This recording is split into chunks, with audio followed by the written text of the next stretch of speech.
মানব না কোনো বাধা, জীবনটা আমার আফসোস নেই আর, হোক না যা হবার।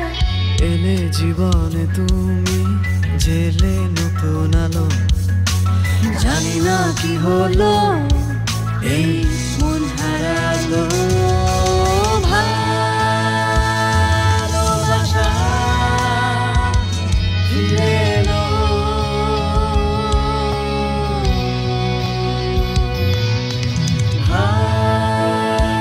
ভালোবাসা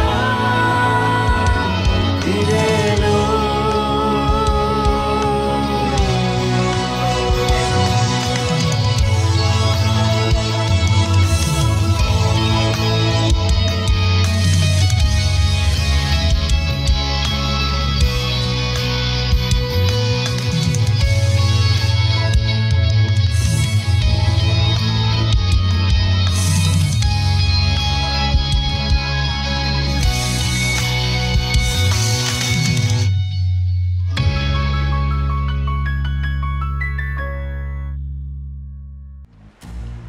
কোনো ভয় নেই, এসো এসো জেনেব, তুমি এখানে নিজের চোখে ভালো করে দেখে ভয়টা দূর করো আর আমাদেরকেও একটু স্বস্তি দাও। আমি সত্যি বলছি এখানে কিছুই নেই, এসো দেখে যাও।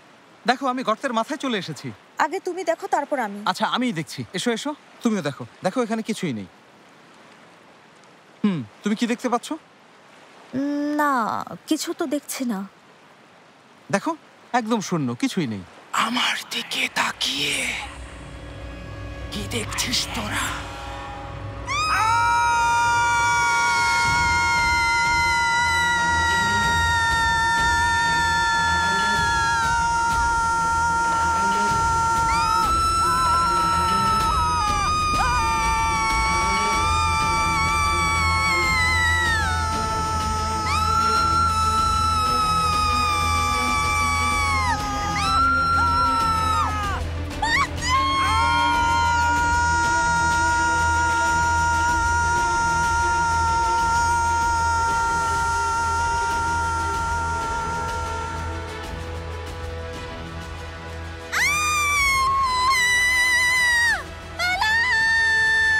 কি করবো? পালাবো?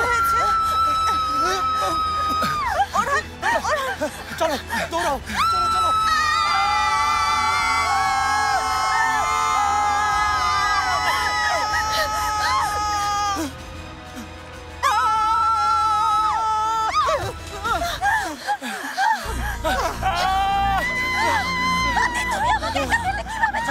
জেনেব আমি আসলে তোমাকে পথ দেখাতেই দৌড়েছি, কিন্তু আমরা ওটা কি দেখলাম?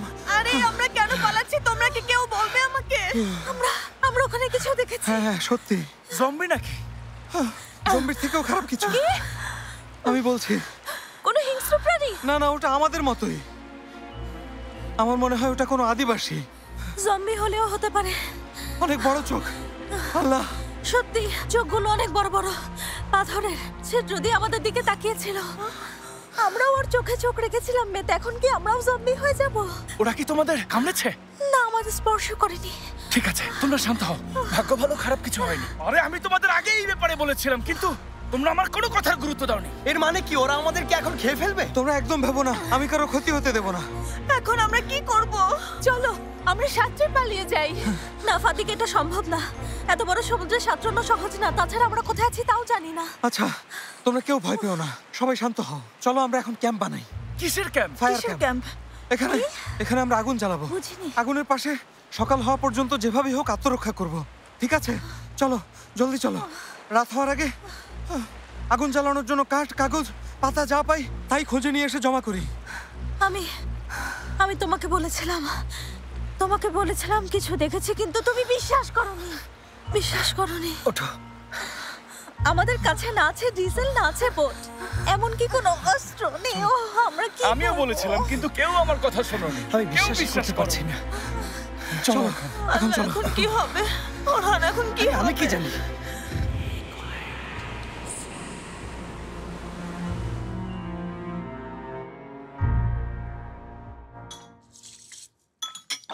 মুকদ্দাস আপা, একটা রুটি দিন তো। একটা রুটি দিন, একটা। হ্যাঁ ধন্যবাদ। এলিপসে ওই চিজটা খেয়ে দেখো মামনি, তোমার ভালো লাগবে। খাও মামনি, খাও। ইয়াদিগার, আমাকে ওখান থেকে একটা দাও দেখি। এই যে ভাইজান, না সত্যি বলতে আপনারা এসেছেন, একসাথে ডিনার করছি, আমার খুব ভালো লাগছে না ফেহমি? অনেকদিন ধরেই ভাবছি আসবো, কিন্তু আশাই হয় না। চলে এলাম। ভালো করেছো। কিন্তু ছেলেমেয়েরা সবাই কোথায়? ওদের কাউকে দেখছি না যে। ছেলেমেয়েরা তো আমাদের ওখানেও যায়নি। ওদের মোবাইল তো বন্ধ। দাঁড়াও ভাইজান, আমি একবার আইফেরকে ফোন করি, ওকে বলি ও যেন ওর মেয়েকে আমাদের বাড়িতে পাঠিয়ে দেখে ওরা ওখানে গেছে কিনা। তাই দেখো। হ্যাঁ দেখছি, এখনই আসছি। তা তুমি কেমন আছো আমাদের কাঠবিড়ালি? ভালো আছি, কিন্তু প্লিজ আমাকে কাঠবিড়ালি বলবেন না। আচ্ছা, এই নামটা তাহলে এলিপসুর পছন্দ হয়নি। আরে কিসের কাঠবিড়ালি? কেমন করে তাকিয়ে আছে শয়তানের মতো। ও আমাকে ব্ল্যাকমেল করেছিল, আমি তা ভুলিনি। তোমাকে আমি সাবধান করছি ফেহমি, ও কিন্তু খুব ডেঞ্জারাস। মিষ্টি পাকা বুড়ি। দেখো চোখ দেখো, তোমাকে কিভাবে ইশারা করছে দেখো। ভাইজান, হ্যাঁ, ফাদিকও তো বাড়িতে নেই, তাহলে কি সবাই মিলে একসাথে কোথাও গেছে? ওরহানকেও ফোনে পাচ্ছি না। হায় আল্লাহ, ওরা কোথায় গেল? কি আশ্চর্য, আমাদের কাউকে কিছু না জানিয়ে গেছে। ওই ভাইজান, আমি আইফেরের ফোনের অপেক্ষা করছি, দেখি ও কোনো কিছু জানাতে পারে কিনা।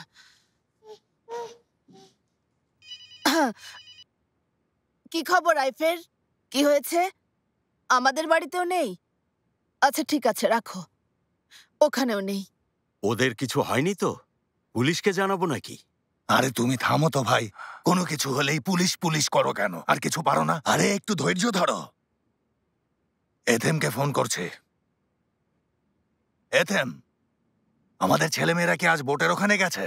রেইস, বন্দরে তো বোটই নেই। কে? বন্দরে আমাদের বোট নেই? এই রাতের বেলা ওরা আবার সমুদ্রে যায়নি তো? ওই আচ্ছা, আমি এখনই আসছি। গুনায়, তুমি মুস্তাফাকে এখনই গাড়ি বের করতে বলো। হ্যাঁ চলো। হ্যাঁ জলদি হায় চলো, আল্লাহ, আমাদের তাড়াতাড়ি বাচ্চাদের করো। কি হলো? চলো। Good evening Kulsum madam. Mariam madam, good evening. Mariam, শেফকে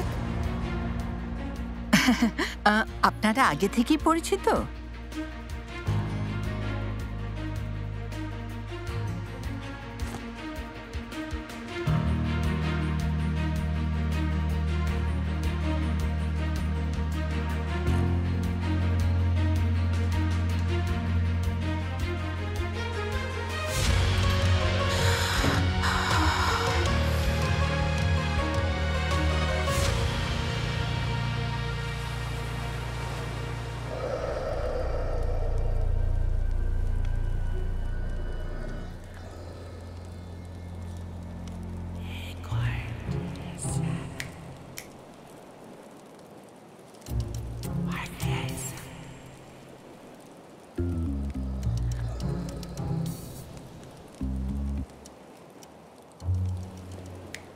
আরে কি করছো তোমরা? দুলা ভাই, খুব খিদে পেয়েছে ভাইয়া। এখন কি খাওয়ার সময় সেলিন? নাকি তোমরা ওদেরকে আমাদের কথা জানিয়ে দিতে চাইছো? ফাতি, তোমার কি মনে হয় ওরা এখনো আমাদের কথা জানে না? উফ, বাজে বকো না, এজন্যই তো আমরা আগুন জ্বালিয়ে একসাথে আছি জেনেব। আরে আমার তো মনে হচ্ছে ওরা আমাদেরকে উপর থেকে দেখছে। আচ্ছা এখন থামো। আল্লাহ কোনোভাবে জেফাত আর কামিলকে এখানে জলদি পাঠিয়ে দাও। আমি একদম শিওর কামিল এই খাবারের গন্ধ পেলে ছুটে চলে আসবে। আমার ধারণা আমরা অলরেডি ধরা পড়ে গেছি। মানে জম্বিরা এখন হয়তো ডিনার করছে, না হলে পরিবেশ এত শান্ত থাকতো না। আমি তোমাকে প্রমিস করে বলছি, আরেকবারও যদি তুমি জম্বির কথা বলো, আমি তোমাকে কাঁচা খেয়ে ফেলবো, কেউ বাঁচাতে পারবে না। আচ্ছা চুপ করছি, এই তো চুপ করছি। অনেক হয়েছে ফাদিক, এবার শান্ত হও। ফাদিক, বেতে, প্লিজ চুপ করো। এমনিতেই কিছু দেখতে পাচ্ছে না, এর মধ্যে চেঁচালে শুনবো? সাধারণত শব্দ পেলেই জম্বিরা আসে। তাহলে কি ওরা এখন আমাদেরকে এখানে দেখছে? চুপ করো। জম্বিরা আসলে সবকিছুই দেখতে পায়। উফ, জম্বি নেই, জম্বি বলে কিছুই নেই। ফাতি, কি? আশেপাশে কি আছে আমরা জানি না, কিছু দেখতেও পাচ্ছি না। তুমি না হয় মশালটা একটু ধরো, উঁচু করে উপরের দিকে ধরো। হয়তো দূর থেকে কেউ দেখলে আমাদেরকে সাহায্য করতে আসতে পারে, একেবারে ফ্ল্যাশ লাইটের মতো। হ্যাঁ আচ্ছা, ভালো আইডিয়া। দ্রুত। এটা পরে ছড়বো। আচ্ছা ঠিক আছে। এসো এসো, সামনে যাই। তোমরা রেডি তো? হ্যাঁ।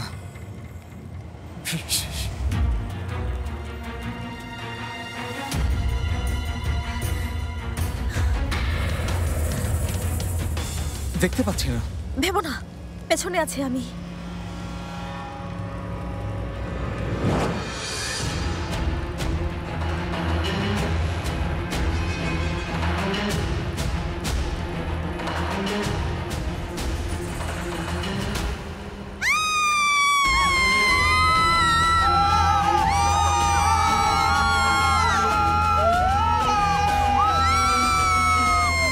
আচ্ছা শান্ত হও, সবাই শান্ত হও। তুমি দেখতে পেয়েছো? ওখানে কি? সবাই আরো আগুন জ্বালাও, বেশি করে আগুন জ্বালাও। আগুন জ্বালালে ওরা কাছে আসতে পারবে না। দেরি করো না, আমার কাঠটা তো জ্বালিয়ে দিলাম। এটা কি করলে জাইনেব? আচ্ছা শান্ত হও, তুমি আমার পাশে এসে দাঁড়াও। জলদি জলদি ধরো, জলদি জলদি।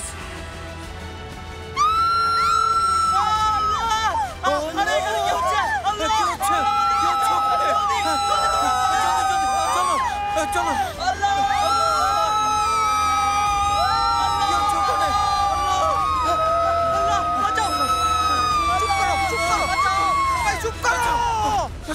থামো। আরে কি করছো তোমরা? এখানে কি করছো? তোমরা কিছু দেখোনি? দেখেছি, কিন্তু ওরা আসলে কারা ছিল? জম্বি, সেটা আবার কি? মৃত আত্মা। কি? আমি মৃত আত্মা পাড়িয়ে এসেছি? ওরাই তাহলে আমার পা জড়িয়ে ধরেছে। আচ্ছা শান্ত হও, চলো চলো একটা প্ল্যান করি। দেখো আমরা সবাই একসাথে দল বেঁধে থাকবো, বেশি বেশি করে আগুন জ্বালাবো। ওরা আগুনকে ভয় পায়, ভয়ে ওরা আমাদের কাছে আসতে পারবে না, বুঝতে পেরেছো? কেউ ঘুমোবে না, সকাল পর্যন্ত জেগে থাকবে। ফাতি, আমরা তো পালা করে ঘুমোতে না, পারি। আমি বলেছি কেউ ঘুমোবে না, ঠিক আছে? আসসালামু আলাইকুম। ঠিক আছে। ওয়ালাইকুম আসসালাম। আমরা এখন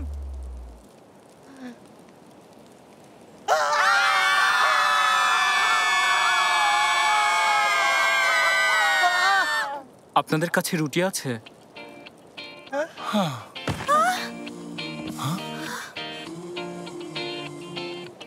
এই ফাতি, তুমি তো একদম ঠিক বলেছিলে, ওরা জম্বি না। ফাতি,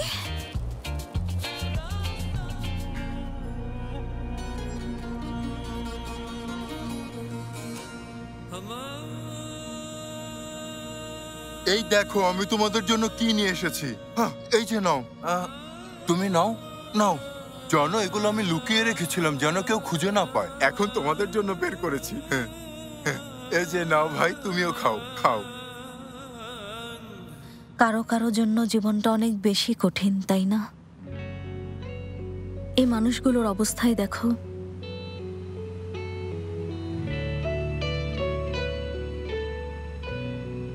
প্রিয়জন, বাড়িঘর ছেড়ে ওরা আজ কত দূরে। কে জানে কোন স্বপ্ন নিয়ে ওরা যাত্রা শুরু করেছিল, আর কত দূরেই বা যেতে চেয়েছিল, তাই না? নিজের উপর প্রচন্ড রাগ হচ্ছে। এতে তোমার কি দোষ? আমাদের কারোরই কোনো দোষ নেই। হ্যাঁ জানি, তবে সেটা বলছি না। ওদের কষ্ট দেখার পর নিজের কষ্টগুলোকে এত বেশি অর্থহীন মনে হচ্ছে যে কি বলবো। ভেবে দেখো আমার কষ্টগুলো কেমন।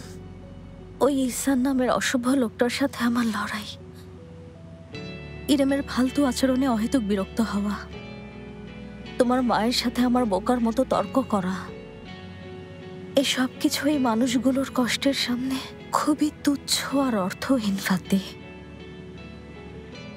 যেখানে এক টুকরো রুটির জন্য ওরা ওদের বাড়ি প্রিয়জনদের ফেলে এতদূর চলে এসেছে, জানে না পরিবারকে আর কখনো দেখতে পারবে কিনা, বেঁচে ফিরবে কিনা। আমি তো সেলিমকে একদিন না দেখে থাকতে পারবো না। হয়তো পাগল হয়ে যাব, একেবারে পাগল। আত্মহত্যাও করতে পারি। আমরা সবসময় একসাথেই থাকবো জেনেব। আমরা ওদেরকে ওদের পরিবারের কাছে পাঠানোর যথাসাধ্য চেষ্টা করব। তুমি মন খারাপ করো না। তাছাড়া দেখো, ওরা যদি ওই দ্বীপেই থাকতো তাহলে হয়তো না খেতে পেয়েই মারা যেত, কিন্তু এখন ওদের বাঁচার আশা আছে। কিন্তু এরপর কি হবে ফাতি? প্রকৃত অপরাধীদেরই বা কি হবে? মানে বলছে যে আমি আসলেও কোনোভাবে বিশ্বাস করতে পারছি না আমরা মানুষ হয়ে কিভাবে অন্য মানুষের হতাশা দুর্দশার সুযোগ নিতে পারি। ফাতি, হয়তো বাকি জীবনেও বুঝতে পারবো না। দুনিয়াতে খারাপ মানুষ আছে সত্যি, তবে ভালো মানুষও কিন্তু অনেক আছে। আমি যখনই তোমাকে দেখি আবার নতুন করে বাঁচতে শিখি।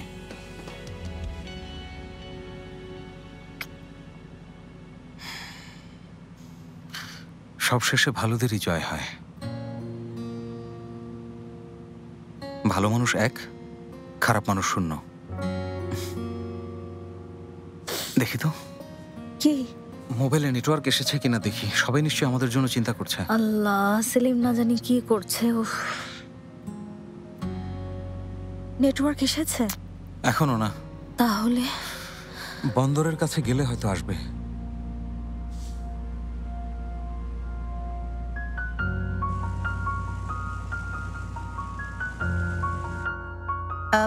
ইয়াদিকার বলছি যে তোমরা মেরিয়াম ম্যাডামকে কিভাবে, মানে কোথা থেকে চেনো? ওই সত্যি বলতে আমরা ওনাকে তেমন ভাবে চিনি না গুলসুম খালা। কিন্তু শেফকেত সাহেব তো চেনেন। চেনেন কারণ উনি আমাদের এলাকার, তাই না হলে ওনার সাথে আমাদের তেমন দেখাই হয় না। মাঝে মাঝে বিভিন্ন অনুষ্ঠানে দেখা হয়ে যায় আর কি। আম্মা, এখন কি এসব বিষয় নিয়ে কথা বলার সময়? এখানে আমার ছেলে মেয়েদেরকে পাওয়া যাচ্ছে না, আর আপনি কিনা বসে বসে শেফকেত সাহেবের পুরো বংশের খোঁজ খবর নিচ্ছেন। কেন একটু বলবেন? তোমার তা নিয়ে না ভাবলেও চলবে মুকাদ্দেস। এটা বরং আমাকেই ভাবতে দাও। আজ আমাদের জীবনে যা কিছুই হচ্ছে তা শুধুমাত্র জেনেপের কারণেই। আমার বাচ্চারা সবসময় ভদ্র আর অনুগত ছিল। 5 মিনিট ফিরতে দেরি হলে আমাদের ফোন করে জানিয়ে দিত। ওই আপনি এসব কি বলছেন মুকাদ্দেস আপা? জেনেব তো কখনো কারো ক্ষতি করে না, বুঝেছেন, বরং সবসময় সবার উপকারী করে। হয়েছে, অনেক হয়েছে মুকাদ্দেস। তুমি প্লিজ চুপ করো এখন। সকাল থেকে আমরা তোমার বকবক শুনছি। উফ, এখন বিরক্ত লাগছে। ইয়াদিগার আপা, হ্যাঁ শেফকেত সাহেব কোথায় গেছেন? ওই আপনি যতটা জানেন আমিও ঠিক ততটাই জানি ফেমি ভাই। তবে ভাইজান যখন গেছে একটা সমাধান হবেই, আপনি নিশ্চিন্তে থাকুন। আমার বাচ্চাদের পাওয়া যাচ্ছে না, আর আপনি এখানে আমাদের নিশ্চিন্ত থাকতে বলছেন। দারুণ। শোনো মুকাদ্দেস, তোমার সন্তান সন্তান আর আমাদের সন্তান কিছু না। সেই কখন থেকে বকবক বকবক করছো? এবার অন্তত একটু চুপ করো, একটু চুপ করো। আশ্চর্য। মেরিয়াম, তোমাকে এখানে আসতে নিষেধ করিনি।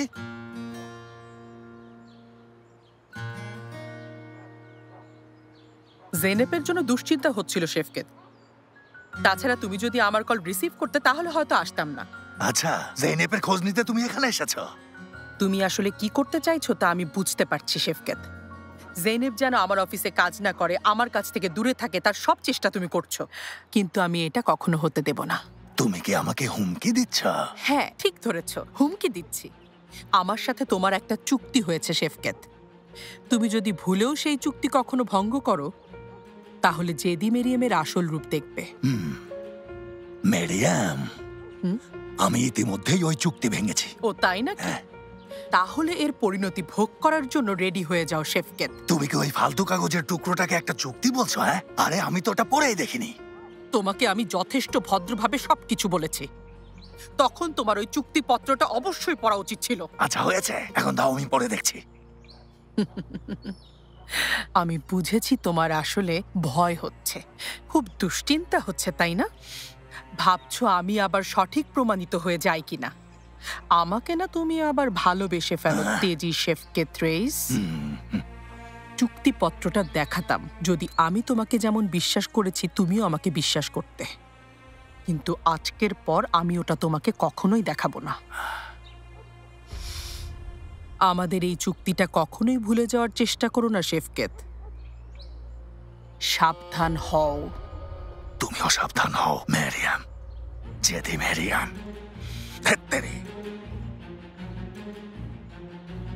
অসম্ভব, অসম্ভব। আমি আর শান্ত থাকতে পারছি না। তাছাড়া আমি বুঝতে পারছি না আমরা এখানে এভাবে বসে আছি কেন।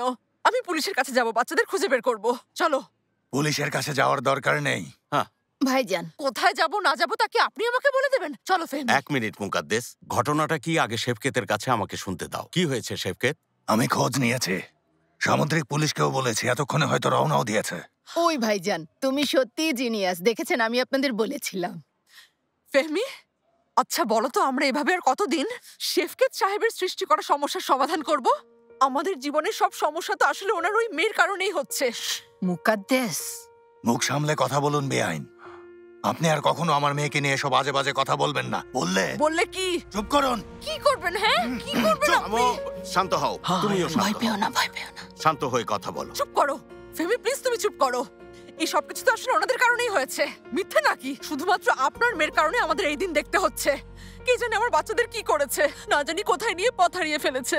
একটা কথা শুনে রাখুন বেআইন, আমার মেয়ে সমুদ্রের মাঝেই বড় হয়েছে, সমুদ্রের সবকিছুর নখদর্পণে। আপনি দোয়া করুন যেন ওদের সাথে খারাপ কিছু না হয়ে যায়। বিপদ না হলে জেনেব ওদের নিয়ে এতক্ষণে ফিরে আসতো। আর দোয়া করতে জানলেই না করবেন।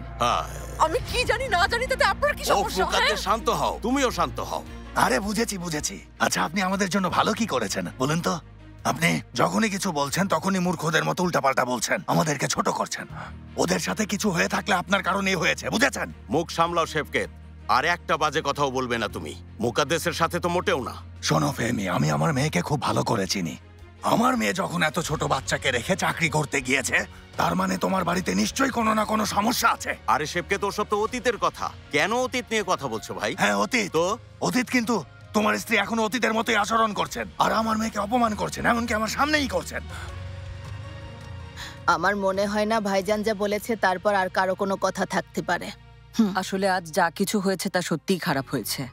কিছু মনে করো না মুকাদ্দেস, ভাইজান ঠিক কথাই বলেছেন। এবার থামো মুকাদ্দেস। আসলেই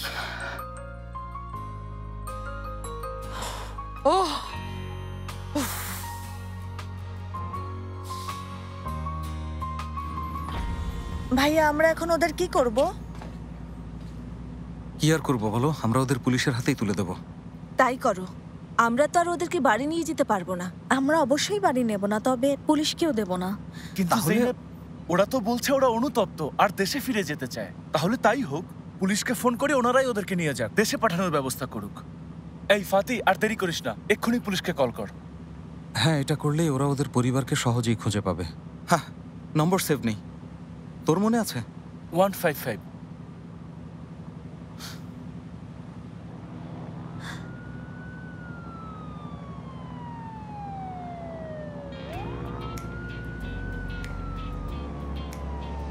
আরে ওরা এসে গেছে, কল করার আগেই চলে এসেছে। অফিসার, পুলিশ এদিক দিয়ে আসছে। হ্যাঁ, এদিকে।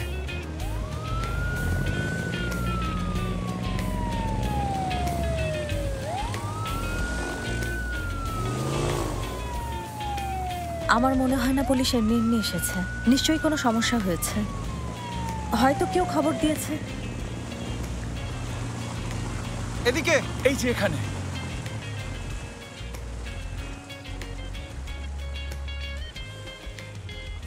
আপনারা এসে ভালোই করেছেন, আমি এখনই আপনাদের ফোন করতে যাচ্ছিলাম।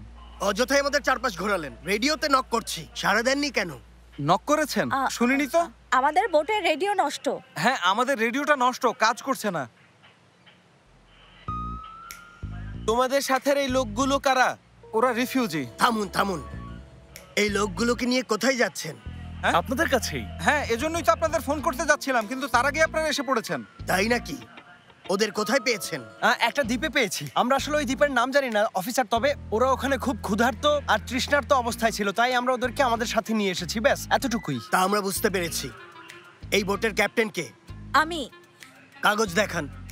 কাগজ দেখাবো? লাইসেন্স দেখতে চাইছে। আমার বোট চালানোর লাইসেন্স নেই। কি? কি? ভুলে বাড়িতে ফেলে এসেছি। দ্বীপে ফেলে এসেছি। আরে বাড়িতে। ও, কাগজগুলো আমরা বাড়িতে ফেলে এসেছি। অফিসার, ফিরে যাই, তারপর দেখাবো। ক্যাপ্টেন আসলে আমিও না অফিসার। ও, আমিও ক্যাপ্টেন না, এই বোটে আসলে কোনো ক্যাপ্টেন নেই। কোনো ক্যাপ্টেন নেই? ও, জীবন কি সুন্দর। হ্যাঁ, জীবন অনেক সুন্দর।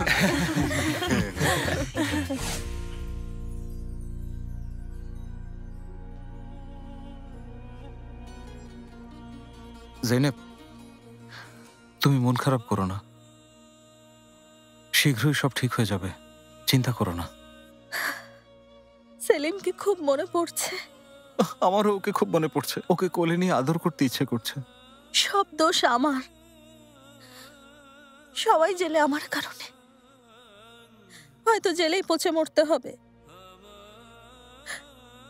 সন্তানটাও মা ছাড়া বড় হবে। ওহ জেনেব, একদম বাজে বকো না। কেন তুমি নিজেকে দোষারোপ করছো বলো তো? গতবারও কিন্তু এমন করেছিলে। গতবার করেছিল মানে? চুপ করো ফাতি, চুপ করো। না না, আরে কিছু না সেলিন, কথায় কথায় বলে ফেলেছি। এক্সকিউজ মি অফিসার, একটু শুনবেন? হ্যাঁ ম্যাডাম, জলদি বলুন, সময় নেই। আপনারা আমাদেরকে কেন আটকে রেখেছেন? মানে আমরা কি অন্যায় করেছি? কাইন্ডলি আমাদেরকে একটু বলবেন প্লিজ। প্রয়োজন আছে ম্যাডাম। আরে অফিসার, আপনি আমার স্ত্রীর প্রশ্নের উত্তর দিচ্ছেন না কেন? হায় আল্লাহ, আপনি আমাকে ধৈর্য দিন। আল্লাহ আমাদেরকে ধৈর্য দিন। আমি শুধুমাত্র কারণটা জানতে চাই। ভেবো না জেনেব, আমি নিশ্চয়ই একটা ব্যবস্থা করব। শান্ত হও জেনেব, আর কেঁদো না। আমার আর সহ্য হচ্ছে না, কাছে এসো।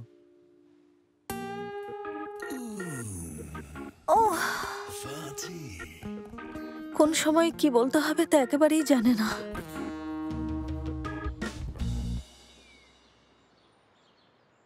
এই যে নিন কুসুম খালা। কষ্ট করলে অনেক না ধন্যবাদ। না, কিসের কষ্ট?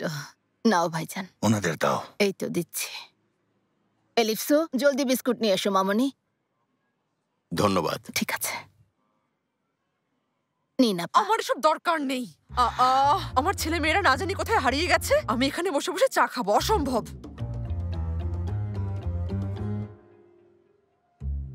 ইয়াদিগার, মনে হয় আমাকে শুনিয়ে এসব বলছে। ওই আইফের এখানে অনেকেই আছে, তুমি শুধু শুধু কেন ওনার কথা নিজের উপর নিচ্ছ? শোনো, তুমি ওনাকে এত গুরুত্ব দিও না তো। তো ফেহমি, চা কেমন হয়েছে? খুব ভালো হয়েছে মুকাদ্দেস। ধন্যবাদ ইয়াদিগার আপা। আচ্ছা ঠিক আছে। আমি সত্যি কিছু বুঝতে পারছি না, আমরা এখানে কেন বসে আছি? আমরা কেউই এখানে অযথা বসে নেই মুকাদ্দেস, খবরের অপেক্ষায় আছি। মহিলাটা আসলেই বিরক্তিকর, বিরক্তিকর। এসে গেছে, ওরা এসে গেছে। এসে গেছে। চলো চলো চলো, দেখি। ওরা এসেছে। এসো। যান। Excuse me. ওদেরকে খুঁজে পেয়েছেন? ওদেরকে পেয়েছি। আল্লাহর আশিস রহমত। ওরা কোথায়? হাজার শুক্রিয়া। ওরা এখন কোথায় অফিসার? এখানে ইয়াদিগারকে? আমি ইয়াদিগার। শেফকেত রইস নামের বোর্ডটার রেজিস্ট্রেশন কি আপনার নামে করা? হ্যাঁ, আমার নামে করা। আপনাকে এখন থানায় আসতে হবে, দয়া করে চলুন। শুনুন, ওই বোটের ক্যাপ্টেন তো আমি। কিন্তু আইনত মালিক হচ্ছে ইয়াদিগার গুনাই, দয়া করে কোনো ঝামেলা করবেন না। ঠিক আছে, তাহলে চলুন। ভাইজান, বাচ্চাদেরকে তুমি দেখে রেখো। আম্মা প্লিজ যেও না। কেউ কোথাও যাবে না। আমার ছেলেমেয়েরা কোথায়? অবৈধভাবে মানব পাচারের অভিযোগে আপনার ছেলে মেয়েদেরকে আটক করা হয়েছে। ওই এই অভিযোগে উনিও অপরাধী। ম্যাডাম চলুন।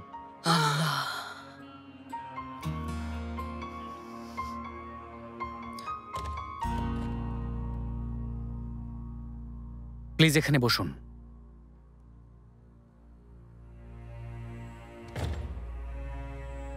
আপনি জৈনেব তাশকিন? আচ্ছা বলুন তো, বোটের মালিক ইয়াদিগার গুনাও কি আপনার এই ব্যবসার সাথে জড়িত? কখনোই না। উনি কেন জড়িত থাকবেন? আমার ফুপি তো এসব জানেনই না। তাছাড়া আমিও জানি না, আমাদের কেউই জানে না। আমরা তো শুধু মাছ। দেখুন, আপনি প্লিজ আমাকে কোনো গল্প শোনাবেন না। মানব পাচার করা একটা গুরুতর অপরাধ। হয় যা জানেন তা সবকিছু আমাকে বলুন, না হলে জেলে গিয়ে থাকুন। আর মাথার চুল পাকা পর্যন্ত ওখানেই থাকতে হবে, এটা মনে রাখুন। আরে আমার একটা ছোট বাচ্চা আছে, আমি কেন এমন কাজ করব? আপনার একটা ছোট বাচ্চা আছে, তারপরও এসব করতে লজ্জা হলো না? কি আশ্চর্য! এর সাথে বাচ্চা থাকা না থাকার কি সম্পর্ক বুঝলাম না। আচ্ছা, তাহলে বাচ্চা থাকার পরও এটা করবেন? হ্যাঁ, অবশ্যই করব। আমরা তো এসব শুধুমাত্র জেনেবকে সাপোর্ট করার জন্য করেছি। সত্যি করে বলুন, এই কাজের লিডার কি তাহলে ওই জেনেব নামের মেয়েটা? হ্যাঁ, জেনেবই আমাদের লিডার। আমরা সবসময় ওকে সাপোর্ট করেছি। মানে ও হচ্ছে আমাদের দলের ক্যাপ্টেন, বুঝতে পেরেছেন? হ্যাঁ, আপনারা সবাই তাহলে এই কাজের সাথে জড়িত? হ্যাঁ হ্যাঁ, আমরা সবাই একসাথে ধরি। মানে আমি বলছি যে মাছ ধরি। আরে আপনি তো একটু আগে বললেন আপনি মিষ্টির ব্যবসা করেন। ওটাও করি। ওটা তো আমাদের পারিবারিক ব্যবসা ভাই। হ্যাঁ, ওই ব্যবসার আড়ালেই নোংরা কাজও করেন। আমরা অন্য কথা বলতে পারি? সেটাই, অন্য প্রশ্ন করি। আমি আসলে বলুয়ার একটা পেস্ট্রি ভার্সিটিতে পড়ি আর এখানে একটা কেক কম্পিটিশনের জন্য এসেছি। ওখানে তুফান নামে একজন টিচার আছে যাকে আমাদের সবার পছন্দ। স্যার একদিন আমাকে ডাকলেন, কারণ জানতে চাইলে বললেন ফাদিকে একটা কেক কম্পিটিশন হবে, তুমি যোগ দিতে চাও? আমিও হ্যাঁ বললাম। এমনকি উনি আমাকে একটা পেস্ট্রি আর্টসেরও বই দিয়েছিলেন, যেটা শুরু থেকে শেষ পর্যন্ত পড়েছিলাম। ওই বইতে একটা রেসিপি ছিল যা আমার পছন্দ হয় আর তা আমি ট্রাই করি, কিন্তু ওটাতে যে কটা ডিম দেওয়ার কথা লেখা ছিল তা আসলে অনেক বেশি ছিল, যার আসলে কোনো প্রয়োজনই ছিল না। তাই আমি ডিম কমিয়ে দেই, কিন্তু কয়টা তা আমি আপনাকে বলবো না, কারণ এটা আমার পেশার গোপনীয়তা। প্লিজ একটু বোঝার চেষ্টা করুন অফিসার। তারপর আমি আমার সুটকেস নিয়ে বাড়িতে এলাম। সাজিবেতের কাছে আম্মা কোথায় জানতে চাইলাম। ও বললো আম্মা ইয়াদিকার ফুপির বাড়িতে গেছে। কেন গেছে জানতে চাইলে বললো জেনেব আমেরিকা থেকে ফিরেছে তাই। ও আমেরিকা থেকে ফিরেছে শুনে আমি হাতে সুটকেস ফেলে সোজা ইয়াদিকার ফুপির বাড়িতে গিয়ে কলিং বেল বাজালাম। জেনেব দরজা খুললো। ওকে আমি এত মিস করেছি যে শক্ত করে জড়িয়ে ধরলাম। তারপর ওখানে ইয়াদিকার ফুপি এলো, 3 বার ওই ফাদিক ওই ফাদিক ওই ফাদিক বললো। এই আপনি কি পাগল নাকি? হ্যাঁ, মাথা ব্যথা করে না? ওনাকে নিয়ে যাও। আমি হয়তো আপনার কাছে নিজেকে সঠিকভাবে ব্যাখ্যা করতে পারিনি, তাই না? যথেষ্ট হয়েছে, আর কিছু শুনতে চাই না। যাও, নিয়ে যাও ওনাকে। কিন্তু আমার আরো বলার ছিল। জানতো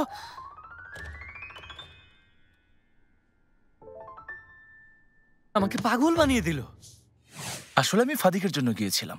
ওসব মাছ ধরতে আমার তেমন কোনো আগ্রহ নেই। মানে আমি বেশি শক্তির তুলনায় বুদ্ধির ব্যবহার করতে বেশি পছন্দ করি। কিন্তু এই রিফিউজিদের জম্বি ভাবার সময় আমি একটাবারের জন্য ভাবিনি ওরা মানুষ, কোনো জম্বি না। এটাই আমার প্রধান ভুল ছিল। তবে ভেবে দেখুন, ওরা জম্বি হলে কি হতো? তাহলে আমি চমৎকার একটা অ্যাডভেঞ্চার লাইফ পেতাম। আর তখন ফাদিককে নিয়ে পৃথিবীর সবখানে জম্বিদের তাড়া করতে পারতাম। আপনি কি করার কথা বলছেন ভাই? ফাদিককে সাথে নিয়ে জম্বি তাড়া করতাম। ওনাকে নিয়ে যাও, আর এখনই মানসিক স্বাস্থ্য পরীক্ষা করে নিয়ে এসো। আরে আমি খারাপ কি বলেছি? জম্বিদের তাড়া করতে চেয়েছি। সত্যি এই ঘটনাটা আমাদের মানসিকভাবে অসুস্থ করেছে, কিন্তু এর আগে আমরা সবাই স্বাভাবিক ছিলাম। হঠাৎই আমাদের জীবনটা এমন হলো। জানি না আমরা কিভাবে আবার স্বাভাবিক হব। সকাল থেকে আমি যেদিকেই তাকাচ্ছি সেখানেই শুধু জম্বি দেখছি।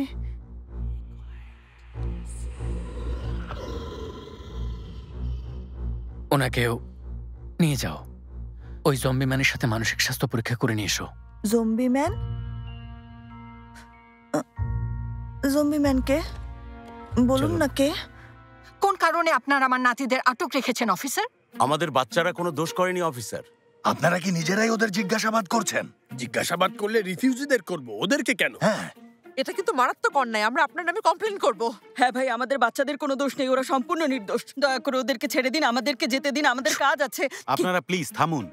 স্যার, ম্যাডাম, ওনাদের জিজ্ঞাসাবাদ চলছে। আপনারা যা ইচ্ছে বলুন, যা ইচ্ছে করুন, আমরা ওনাদের ছাড়বো না। জিজ্ঞাসাবাদের পরেই বিষয়টা পরিষ্কার হবে। কি আশ্চর্য, আমাদের বাচ্চারা কি ক্রিমিনাল নাকি যে ওদেরকে জিজ্ঞাসাবাদ করছেন? আরে অফিসার, ওই বোটটা তো আসলে আমার বোট। আর আপনি যাদের ধরেছেন ওরা আমার মেয়ে, জামাই, ভাগ্নে। আর আপনি কি আমাকে এখনো চিনতে পারেননি যে আমার বাচ্চাদের জেলে আটকে রেখেছেন? আপনার নাম কি ভাই? শেফকেত তাসকিন। সমুদ্রের বিখ্যাত শেফকেত রেইস। এখনো চিনতে পারেননি? বোটটা আপনার হলে আপনিও তো অপরাধী। তাহলে ওনাকে গ্রেফতার করুন। তবু আমাদের বাচ্চাদের ছেড়ে দিন, আমাদের বাড়ি চলে যেতে দিন। জলদি ধরুন। না ভাই, বিষয়টা যেমন ভাবছেন তেমন না। বোটটা ওনার নামে না, বোটটা আসলে ওনার ছোট বোন ইয়াদিকারের নামে। আর ইয়াদিকারকে তো আপনারা গ্রেফতার করেছেনই ভাই। যাই হোক, দেখুন শেফকেত রেইস, ওনাদেরকে আপনার বোটে পাওয়া গেছে, তাই তো? ওনাদের সাথে রিফিউজিও পাওয়া গেছে, বুঝেছেন? ঠিক আছে, কিন্তু কিভাবে জানলেন আমাদের বাচ্চারাই অপহরণ করেছে? কিভাবে? ঠিক আছে, জিজ্ঞাসাবাদের পর সবকিছু জানা যাবে। ওনারা যদি নির্দোষ হন তবে ছেড়ে দেওয়া হবে। এখন আপনারা যান, এখানে ঝামেলা করবেন না, আমাদের কাজ করতে দিন। এখনই অ্যাডভোকেটকে খবর দাও ফাহমি, জলদি এখানে আসতে বলো। আম্মাকে ওনারা ছেড়ে দেবেন না? কখনো ছাড়বে না। আগামীকাল ছেড়ে দেবে মামুনি। সব আপনার কারণে আর আপনার মেয়ের কারণেই হয়েছে। শয়তানের মেয়ে আস্ত ডাইনি। মুখ সামলে কথা বলুন, আপনি সীমা লঙ্ঘন করবেন না। থামো মুকাদ্দেস, অনেক হয়েছে। বাড়ির বাচ্চারা এখন কারাগারে। ওদেরকে বাঁচানোর জন্য নিজেদের মধ্যে ঝগড়া না করে এক হয়ে কাজ করার চেষ্টা করো। গুলসুম খালা একেবারে ঠিক বলেছেন।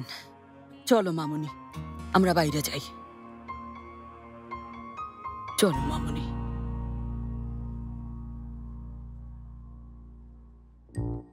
কিছু বলুন ভাই। ভাই সেলিনকে কোথায় নিয়ে গেল? কেন নিয়ে গেল? কি করার জন্য? আমি কিছুই বুঝতে পারছি না। আমাকে একটু আপনি...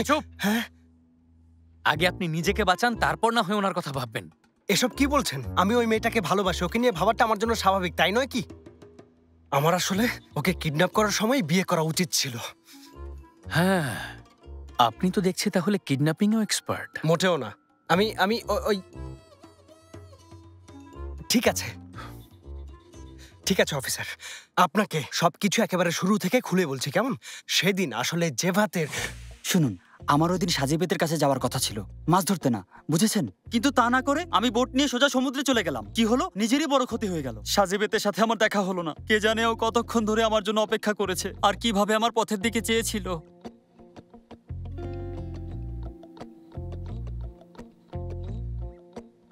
আরে এদের মধ্যে কি একজনও সুস্থ নেই নাকি? ওনাকেও নিয়ে যাও, চেক আপ করিয়ে আনো। আমি ভুল কিছু তো বলিনি।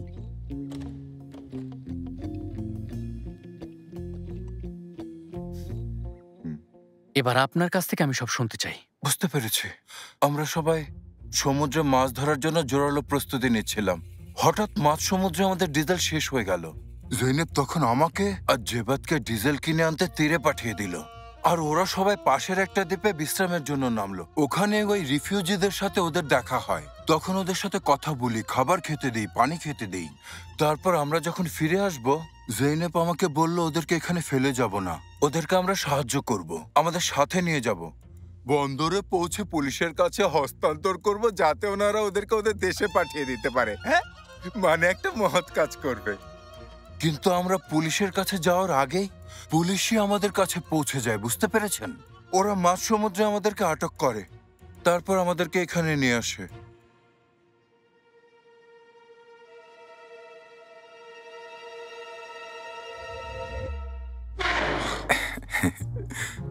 আসুন।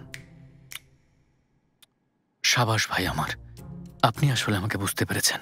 সত্যি বলছি, অনেক ধন্যবাদ। এগুলো বলার জন্য আসলে অনেক কষ্ট করেছি। সেই সকাল থেকে আমি মুখস্থ করার চেষ্টা করছি, যাতে আপনাকে সব বলতে পারি আর আমরা এখান থেকে জলদি বের হতে পারি।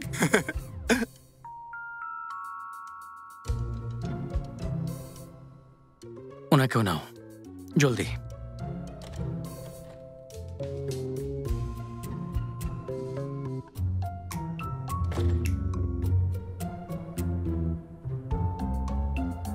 এরা সবাই দেখছি মানসিকভাবে অসুস্থ।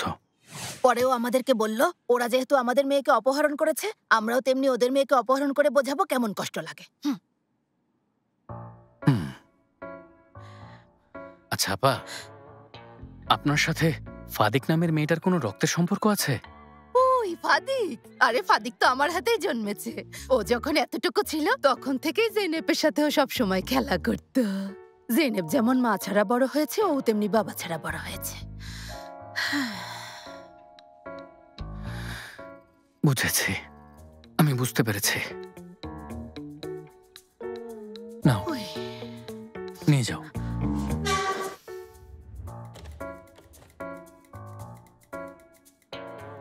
আমার আসলে কিছুদিনের ছুটি দরকার, সত্যি। শেষ হয়েছে? রিফিউজিরা বাকি আছে। দোভাষী চলে এসেছে? এসেছে, কিন্তু ওদের অনেকেই আমাদের ভাষায় কথা বলে। ঠিক আছে, তাহলে ওদের একজনকে নিয়ে এসো।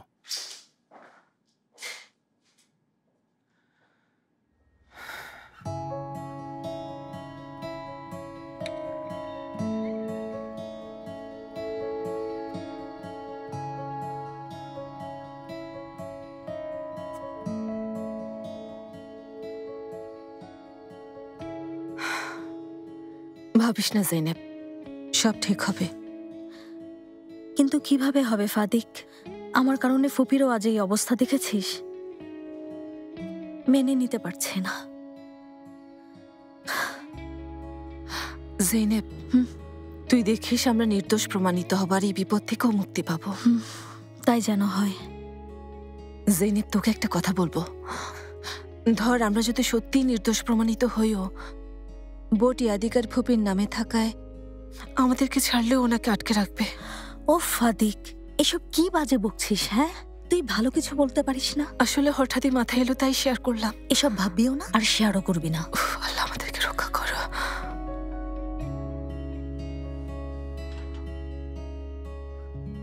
জেনেব, তোকে একটা কথা বলতে চাই, কিন্তু তুই রাগ করবি ভেবে ভয় পাচ্ছি। শিওর খারাপ কিছু? আচ্ছা কি বলবি বল। আমাদের কি পুলিশ অন্য কারণে আটকে রাখছে না তো? অন্য কোনো কারণে মানে? জেনেব, দেখ, রিফিউজিদের নাম করে ওরা আমাদের কাছ থেকে এরতান কোথায় সেই খবর বের করতে চাইছে না তো? আরে ফাতিক, এর মধ্যে এরতান কোথা থেকে এলো? এটা হতেই পারে না। হয়তো ভুলভাল ভাবিস না। এরতানের খবর। দেখ, ফাতিরা কিন্তু আমাদের বলেনি ওরা ওর সাথে কি করেছিল। হ্যাঁ, তুই একটা কথা শুনে রাখ জেনেব, এই পুলিশদের কিন্তু জিজ্ঞাসাবাদের অনেক ধরনের টেকনিক আছে যা আমাদের মধ্যে কেউ শুনিনি, জানি না, কল্পনাও করিনি। ফাতিক, দয়া করে তুই একটু থামবি? কখন থেকে এক নাগাড়ে উল্টো পাল্টা কথা বলেই যাচ্ছিস। তুই ভালো কিছু ভাবতে পারিস না? হ্যাঁ, তাহলে বল ওরা এরতানের সাথে কি করেছিল? হ্যাঁ, কি করেছিল এরতানের? আর যাই করুক, নিশ্চিত মেরে ফেলেনি। কলম।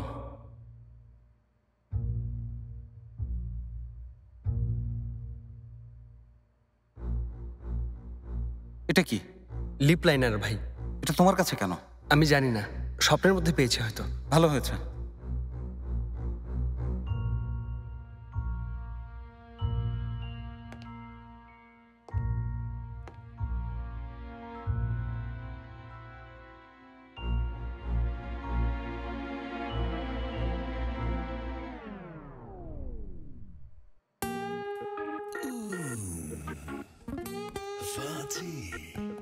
Drill machine.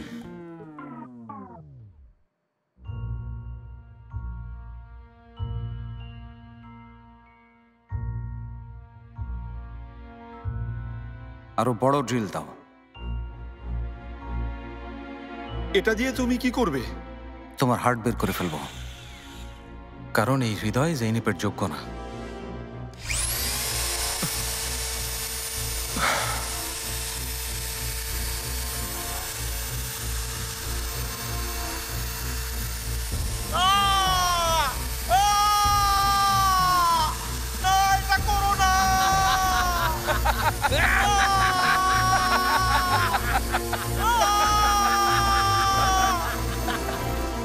আশ্চর্য, তুই এসব আবল তাবল কথা কেন ভাবছিস বলতো? ফাতি কি সাইকো নাকি?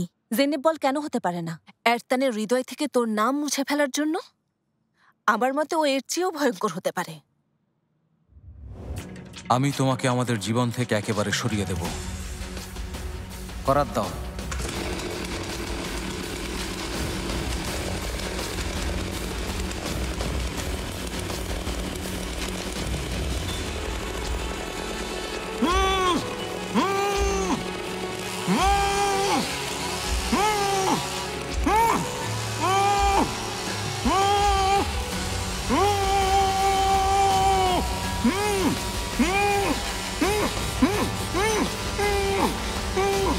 হ্যাঁ।